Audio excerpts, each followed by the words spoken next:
needed a short break before starting on the tissue depth markers. She had a bad habit of hunching over the table, resulting in headaches if she didn't stretch and get some fresh air. She crossed over the rough-hewn floors to the front porch, only big enough for the 2 chairs bolted in place. Wind howled from the ocean, battering her body back against the cottage, but the cool air was refreshing. She braced her feet against the late summer storm and stared into the dusky sky. Choppy waves crashed into the rock-lined coast, the spray misting the air. Offshore, a small fishing boat bounced on rough waves, rising and falling with the surf, stirred up by an impending storm. "Foolish to be out in this kind of weather," she muttered as she stepped back inside, forced the door closed, then locked it. She'd been a competitive college rower and had continued rowing for exercise, but even she wouldn't try to navigate such choppy waters, much less in the fading light. Back at the table, she settled headphones over her ears to tune out the wind.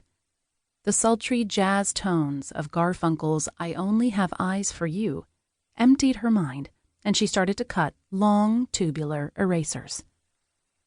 The song ended, and before the next one started, she heard the floor creak. If she was home in her condo with solid concrete floors, she would jump, but not here. The cottage was set on stilts due to flooding, and it groaned and moaned, with even a light wind. Tonight it was positively swaying. Besides, no one else inhabited the island, which was precisely why she'd chosen the secluded location. The next song spilled through the headphones, and she hummed along as she finished slicing differing length markers. Once cut, she would attach them to the skull in 21 predefined locations to help determine the right depth for the clay. She glanced at her chart for a European female, and using her measurements, she started affixing the markers to the skull. She leaned closer. An unexpected movement to her side caught her attention. She turned to look. Before she could make out the object, an arm shot around her neck and jerked back, pulling her against a hard body.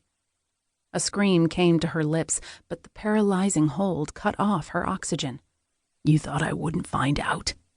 The man's deep baritone came from behind, anger vibrating through his words. "I won't let you destroy me." "Help!" she managed to squeak out as she clawed at his forearm. Her fingernails gained purchase, drawing blood. He muttered a string of curses.